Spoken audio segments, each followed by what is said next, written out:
네, 오늘도 수급킹 MBN골드 이가람 매니저와 함께하도록 하죠. 매니저님 안녕하십니까? 안녕하세요. 네, 지금 수급 이탈 조짐을 보였던 외국인이 좀 다시 돌아오는 것 같습니다. 네. 그런데 매니저님 말로는 오늘 살짝 오버했다, 오버페이스다라고 하셨는데 이게 예. 다시 그렇다면 돌아설까요? 사실 좀 불안감을 좀 가지고 있습니다. 오늘 좀 너무 많이 올라간 게 아니었을까. 약간 좀 올라갔던 이유를 여러 가지 좀 살펴봐야 될 필요가 좀 있을 것 같습니다. 요건 좀 화면 좀 보여드리면서 좀 설명을 먼저 드려보고 난 다음에 차트까지 한번 보도록 할 텐데요. 제 화면을 보게 되면은 요게 지금 오늘의 달러 원 차트입니다.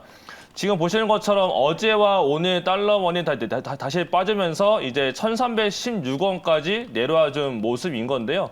지금 달러 원만 내려온 상태이고 그렇다면 이제 달러 인덱스가 내려왔느냐가 굉장히 중요할 것 같습니다. 일단은 달러 원이 내려오면 따라서 당연히 더 외국인 수급은 자연스럽게 들어올 수밖에 없는 환경이었다라고 볼 수가 있겠는데 그럼 달러 원이 왜 내려왔느냐를 좀 잘 봐야 될 필요가 있을 것 같습니다. 일단 기본적으로는 달러 인덱스가 내려가게 되면 달러 원이 연계되기 때문에 보통 빠집니다. 그런데 그렇다면 달러 인덱스가 내려왔느냐? 달러 인덱스는 어저께 올라갔습니다. 보시는 것처럼 녹색깔인 건데 이거는 해외 사이트이기 때문에 녹색깔이 올라간 거고 빨간 색깔 캔들이 내려간 건데요. 예. 녹색깔 캔들이 어저께 올라간 거 봤을 때는 어저께 달러 인덱스는 올라갔구나가 됩니다. 그러면 달러 인덱스가 올라갔는데 불구하고 어제 우리나라 야간에 달러 원 환율은 내려갔어요. 그렇다면 그 이유가 무엇이냐? 바로 여기에 있습니다.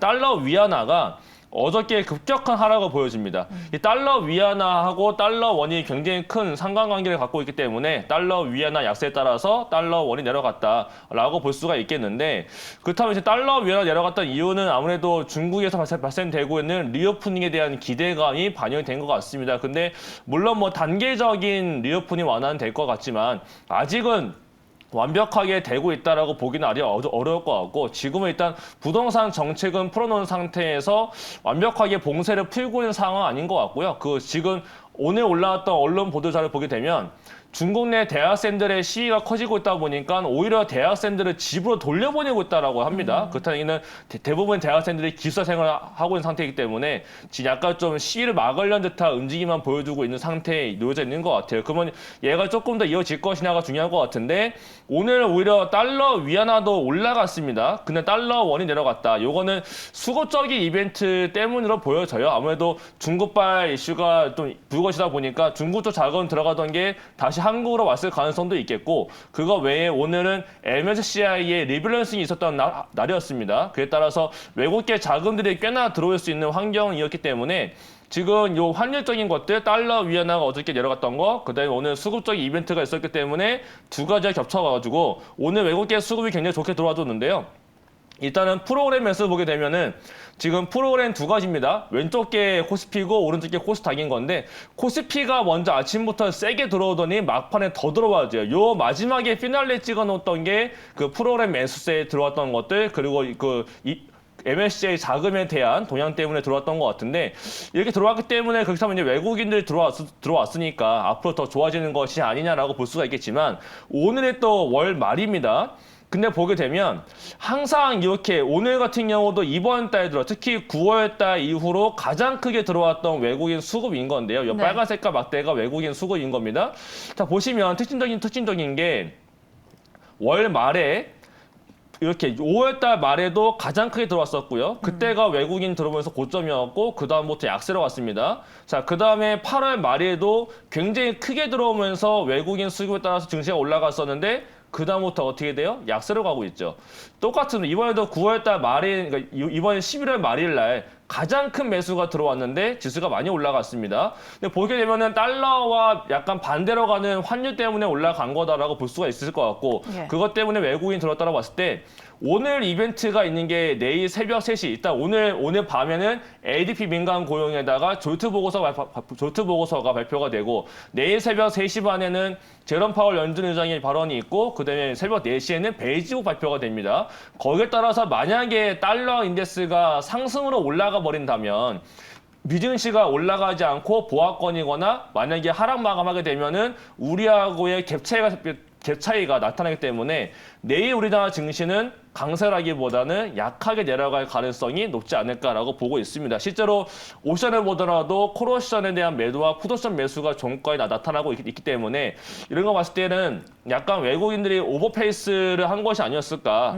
지금 오늘의 고가가 일단은 약간 좀 우려스러운 상황인 것이고 2,500을 간단하기보다는 내일은 조금 약세로 빠질 수 있는 그런 날이 되지 않을까라는 생각이 들기 때문에 오늘 외국인이 강하게 들어왔다는 것은 결국 환율과 이벤트 때문인 것이지 어떤 게 해결되었기 때문에 한국을 샀다라고 보기는 어려워서 조금 확인 단계는 좀 필요할 것 같으니까 내일은 조금 보수적인 관점과 내일 새벽에 제롬 파월과 베이지보 이후에 미국 증시에 대한 동향도 잘 살펴보시면서 그다음에 내일에 대한 대응을 하셔야 될 필요가 있을 것 같습니다. 네, 알겠습니다. 수급킹의 수급 진단 들어봤고요. 이어서 시장의 빅 이슈를 찾아드리겠습니다.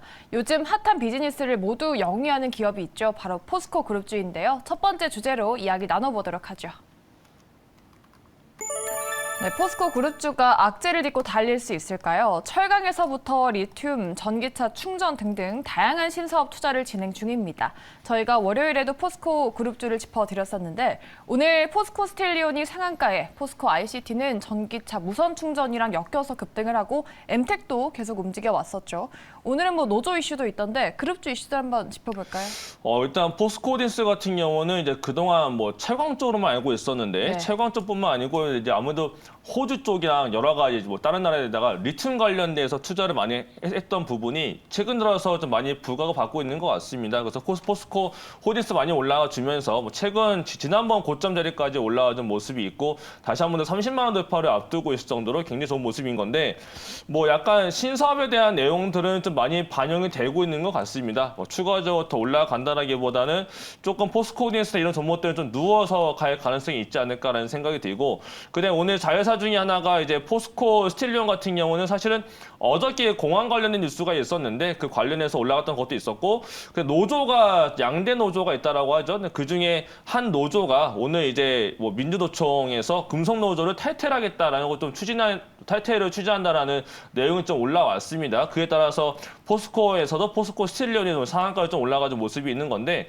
지금 우리나라 같은 경우는 지금 금속 노조뿐만 아니고 노조 같은 경우가 굉장히 크게 작용을 되고 있는 상태에서 지금 한쪽의 노동조합이 탈퇴를 한다라는 내용이 굉장히 주가에 좀 모멘텀거리를 만들어준 것 같고요. 예. 다만 이제 포스코 그룹스 같은 경우는 포스코 엠텍도 마찬가지고 대부분 주가에 좀 많이 반영이 되면서 올라주고 있기 때문에 지금 상태에서 신규 매수를 그냥 들어가기엔 조금 무리가 있을 것 같고 약간 횡보하는 모습이 좀 필요할 것 같습니다. 그래서 뭔가 시간 놓고 본다면은 포스코 그룹주가 더 올라갈 수 있는 모멘텀거리 나타날 것 같은데 지금 단기적으로 더 올라가기에는 약간 좀 부담스럽지 않을까 이렇게 말씀을 드리도록 하겠습니다. 포스코 그룹주 다 전체적으로 그렇게 보십니까? 그렇죠. 포스코 홀딩스뿐만 아니고 포스코 엠텍 같은 경우도 이제 그동안 원래 올라갔어야 될 종목이었는데 예. 못 올라가고 있었던 모습이 있던 거였었거든요. 이번에 좀 많이 올라간 것도 있었고 전반적으로 포스코 자체가 많이 좋아지고 있는 형태인 것 같아요. 그래서 포스코 그룹주 전체적으로가 특히 포스코 ICT 같은 경우는 오늘 좀 많이 부각을 받았지만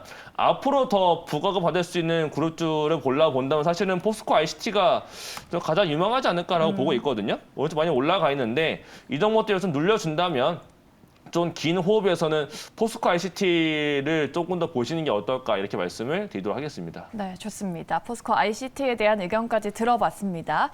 최근에 저희 전기차 살까 하시는 분들 많으실 것 같은데요. 전기차 구매할 때 빠지지 않고 고민하게 하는 요소가 바로 충전 관련한 이슈죠. 무선 충전한 관련 뉴스 두 번째로 다뤄보도록 하겠습니다. 네, 오늘도 유라테크를 비롯한 아모센스 같은 관련 종목들이 강했습니다. 지금 우리나라도 무선 충전 도로 구축 계획도 내놓고 있고 현대차도 뛰어든다고 하는 무선 충전 관련 사업입니다. 어떤가요? 관련주들 좀 기대를 가져볼 수 있을까요? 사실은 원래 지금 제네시스를 통해서 제네시스가 지금 무선 충전 기능이 들어갈 수 있는 부품이 좀 들어가 있다라고 하거든요. 네. 약간 시범 사업적으로 하고 있는 것 같은데 근데 문제는 그게 커지지 못했던 이유 중에 하나가 정부의 규제 때문에 그렇다고 합니다. 뭔가 이제 무선 충전이기 때문에 주파수가 필요했는데 그 주파수 할당도 제대로 안 되어져 있었고 뭔가 규제적인 이제 법규화가 안 되어 있다 보니까 좀 제한적인 모습이 있었는데 이번에 과기부에서 발표했던 내용을 좀 보게 되면 연말까지 전기차 무선 충전 용도의 주파수를 이제 공고를 하겠다. 그래서 공고를 통해서 이제 사업자 선정할 것이고 주파수가 잘 정해지게 되면 그 다음에 이제 제품별로 해서 기기의 이제 인증 제도로 가겠다라고 했습니다. 그렇다는 얘기는 연말과 연초로 가면 갈수록 이제 점점점 전기차뿐만 아니고 전기차 충전뿐만 아니고 유선뿐만 아니라 무선까지도 좀 좋은 모습을 우리가 좀 기대를 해볼 수 있지 않을까라는 생각이 좀 들었었고요. 그와 관련돼서는 유라테크가 아무래도 좀 대장주로서 올라간 모습인데 유라테크 같은 경우에는 세종시하고도 연관되어져 있고 거기에다가 플러스로 이번에 그 유라테크의 관계 회사가 실제 제네시스 무선 충전 관련된 부품은 납품하고 있는 걸로 알려지고 있습니다. 그렇기 때문에 대장주가 유라테크가 된 것 같고 그 외래 본다면 아머센스도 무선 충전 관련해서 굉장히 좋은 기술력을 좀 가지고 있습니다. 그래서 이렇게 계속 부가가 받기 시작한다면은 결국은 아머센스도 한 번씩 더 부가 받을 수가 있을 것 같은데 주가 흐름도 계속적으로 바닥을 다지고 올라오는 상태에 있고 연말 연초가 되게 되면 무선 충전 관련된 뉴스가 한 번 더 많아질 것 같아요. 이번에 주파수 공고도 하겠다라고 했기 때문에 그러한 뉴스가 올라주게 된다면 다시 한 번 더 그때 아머센스나 유라테크 이런 종목들이 한 번씩은 더 올라가 모멘텀 거리가 나타날 수가 있기 때문에 이런 관련된 종목들은 꾸준히 좀 관심 있게 지켜보시고 뉴스에 대한 검색도 많이 해보시면 좋을 것 같습니다. 네, 무선 충전도 저희가 이미 한번 다뤄드렸었죠. 관련한 종목들 뽑아드렸으니까 앞으로 좀 주가 추이를 주목할 필요가 있겠습니다. 자, 저희가 앞서서 전국에 한파 경보가 내려졌다라고 말씀드렸는데요. 이러한 관련 수혜주 한번 찾아보도록 하겠습니다. 네, 본격적인 한파의 난방 관련주는 또 뜨거워지고 있습니다. 오늘 경동도시가스를 필두로 GSE, 대성에너지 같은 종목들이 급등했습니다. 다만 이러한 종목들이 메이저님 윗꼬리를 좀 달았어요. 도시가스 그쵸. 관련주가 더 뜨거워질 수 있을까요? 근데 도시가스 같은 경우는 예. 사실은 그 다른 나라들의 이제 동향을 좀 봐야 될 필요가 있을 것 같거든요. 그 실제로 이제 과연 그렇다면은 미국 내 천연가스가 올라갔느냐 아니면 유럽 내 천연가스가 올라가느냐를 좀 잘 보셔야 될 필요가 있을 것 같은데 제가 좀 보여드리면요.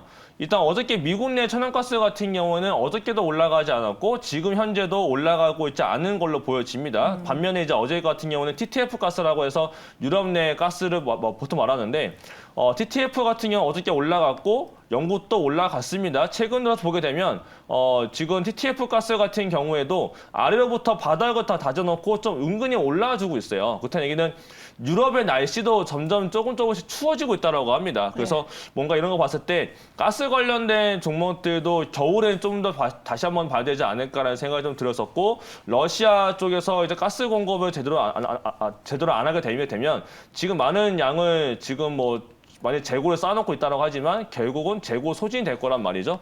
그렇게 봤을 때 가스 관련 종목들도 한 번씩 더 움직일 것 같은데 일단 만약 오늘 움직였던 경동도시가스 같은 경우는 그 최대주주로 있는 것 중에 하나가 경동인베스트가 있습니다. 최근에 많이 올라갔기 때문에 이거와 관련돼서 가지 않았을까라는 생각이 들었었고 그다음에 GSE나 이런 종목들 같은 경우는 유럽에서 가스는 올라갔지만 미국 내 가스가 올라가지 않았기 때문에 약간 종목에 대한 상승세는 좀 제한적이었다라고 좀 보여지고 이거 외에 이제 진짜 가스가 올라가기 시작한다면 결국은 또다시 주목받는 거는 조선 쪽도 나타날 수가 있겠고 그 다음에 뭐 태양광이나 풍력, 원전, 뭐 수소 이런 신재생 에너지 관련 쪽도 계속적으로 좀 주목을 받을 가능성이 높거든요. 그래서 겨울에 진짜 천연가스가 올라가지고 미국 천연가스나 유럽의 천연가스가 많이 올라가준다면 결국 이런 것도 좀 주목을 받지 않을까 생각이 들고 그다음에 천연가스만 올라간 게 아니라 어제 보니까 석탄도 계속 올라가고 있습니다. 근데 석탄이 올라가게 되면 문제가 석탄이 올라간다는 얘기는 가스값이 더 올라갈 수가 있을 것 같아요. 그래서 지금 석탄의 수요가 크게 되기 때문에 결국은 이렇게 되면은 뭐 석탄 관련 종목들뿐만 아니고 아까 전에 설명드린 것처럼 신재생 에너지 관련 종목들도 겨울 시즌에는 조금 더 이슈화를 받을 수가 있는 것 같으니까 이렇게 오늘 올라갔던 GSE나 대성에너지 이거 말고라도 뭐 풍력주나 원전이나 수소 관련 종목들도 좀 계속적으로 살펴보실 필요가 있지 않을까 이렇게 말씀을 드리도록 하겠습니다. 네, 이렇게 시장의 이슈 3가지 자세하게 풀어서 알아봤고요. 또 그 안에서 종목들 여러 가지 찝어드렸으니까 한번 눈여겨보시면 좋을 것 같습니다. 자, 이외에 매니저님이 눈여겨보시는 직접 고른 종목도 알려드리도록 할게요. 내일 눈여겨볼 킹받는 종목 바로 오픈해보도록 하죠. 매니저님, 에코프로를 가져와 예. 주셨습니다. 네. 에코프로 최근에 많이 올랐지만 많이 올랐죠. 지금 살짝 조정을 줬기 때문에 매수 시점이 온 거다라고 보시는 걸까요?